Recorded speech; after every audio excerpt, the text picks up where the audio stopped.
Trump విధించిన 50% సుంకాలు అమల్లోకి వచ్చాయి. దీనివల్ల భారత ఆర్థిక వ్యవస్థ అతలాకుతలమవుతుందా? అమెరికాకు ఎగుమతులు తగ్గితే మనం కకావికలమవుతామా? మన దేశంలో వినియోగం పెంచుకుంటే యుఎస్కు ఎగుమతి చేయాల్సిన అవసరమే ఉండదా? అసలు ట్రంప్ ఫోన్ చేసినా మోదీ ఎందుకు స్పందించడం లేదు? కొత్త మార్కెట్ల వైపు ఇండియా చూస్తుందా?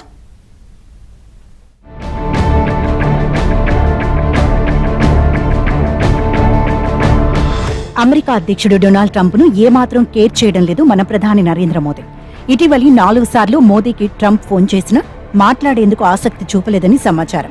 ప్రపంచవ్యాప్తంగా రాజకీయాలు ఆర్థిక స్వార్థంతోనే నడుస్తున్నాయని, ప్రతి ఒక్కరూ ఎవరి పనులు వారు చేసుకోవడంలో బిజీగా ఉన్నారన్నారు ప్రధాని మోదీ. దీన్ని తాము గమనిస్తున్నామని, తమపై ఎవరు ఒత్తిడి చేసినా బలంగా నిలబడతామని తెగేసి చెప్పేశారు మోదీ. రష్యా నుంచి చమురు కొనుగోలు చేసినందుకు డొనాల్డ్ ట్రంప్ ప్రభుత్వం భారతదేశంపై అదనంగా 25% సుంకాన్ని విధించింది. అయినా తాము వెనక్కి తగ్గబోమని, రష్యా నుంచి కొనుగోళ్లు కొనసాగుతాయని కేంద్రం తేల్చేయడంతో ట్రంప్ అగ్గి మీద గుగ్గిలమవుతున్నారు.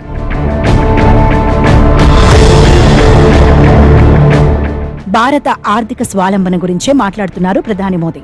మన రైతులు, మత్స్యకారులు, పశు పోషకులు బలంగా ఉన్నప్పుడే ఇది సాధ్యమవుతుందని మోదీ అభిప్రాయపడ్డారు.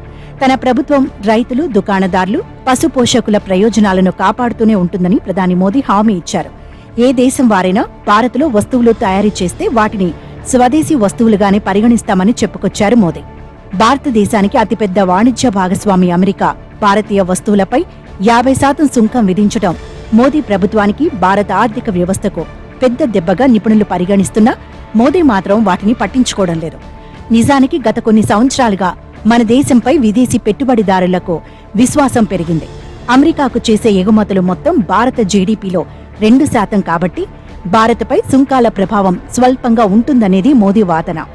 300 से ज्यादा स्टार्टअप्स आप सिर्फ और सिर्फ स्पेस सेक्टर में काम कर रहे हैं और उन 300 स्टार्टअप में हजारों नौजवान पूरे सामर्थ्य के साथ जुटे हैं. ये है मेरे देश के नौजवानों की ताकत और ये है, और मुझे आपके सामर्थ्य पर भरोसा है. जैसे ऊर्जा के क्षेत्र में हम डिपेंडेंट हैं, वैसा ही देश का दुर्भाग्य है कि फर्टिलाइजर, उसमें भी हमें दुनिया पर निर्भर रहना पड़ता है. मेरे देश के किसान भी फर्टिलाइजर का सही उपयोग कर करके धरती माता की सेवा कर सकते हैं. कि हमारा भारत माँ का ये बगीचा कितने विविध प्रकार के फूलों से सजा हुआ है, कितनी विविधताएं हैं. ये विविधता हमारे लिए एक बहुत बड़ा, हमारी विरासत है, बहुत बड़ा गौरव है. 2025-26 ఆర్థిక సంవత్సరంలో జీడీపీ వృద్ధి 6.5% ఉంటుందని అంచనా వేస్తున్నారు. ప్రపంచం మొత్తం వినియోగంలో 2050 నాటికి భారత వాటా 16% పెరగవచ్చు. ఇది 2023లో కేవలం 9% మాత్రమే. భారత్ 145 కోట్ల జనాభా ఉన్న దేశం. ఇక్కడ కొనుగోలు శక్తి పెరిగితే అమెరికా లాంటి దేశాలకు ఎగుమతుల అవసరమే ఉండదు.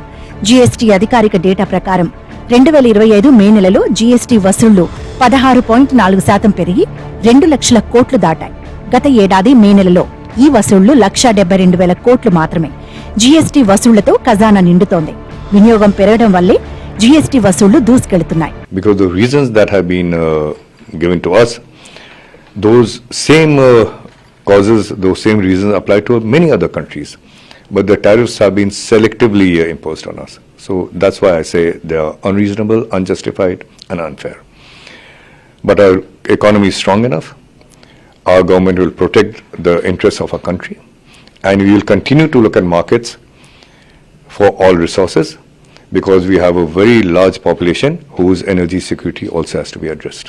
చైనా వంటి దేశాలతో పోటీ పడటానికి, విదేశీ కంపెనీలను ఆకర్షించడానికి భారత్ ప్రపంచ స్థాయి మౌలిక సదుపాయాలను నిర్మించాల్సి ఉంటుంది. భూమి, నీరు, విద్యుత్తులో సంస్కరణలు అవసరం. మోదీ ప్రభుత్వం ప్రతి బడ్జెట్లో మౌలిక సదుపాయాలపైనే దృష్టి పెడుతోంది.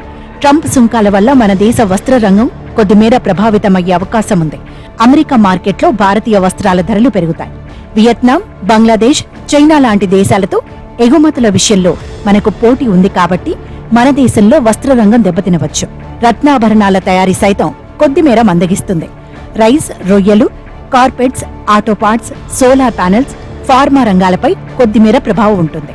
ఆత్మనిర్భర భారత్ ద్వారా ఈ సమస్యలను అధిగమించాలనుకుంటున్నారు ప్రధాని మోదీ.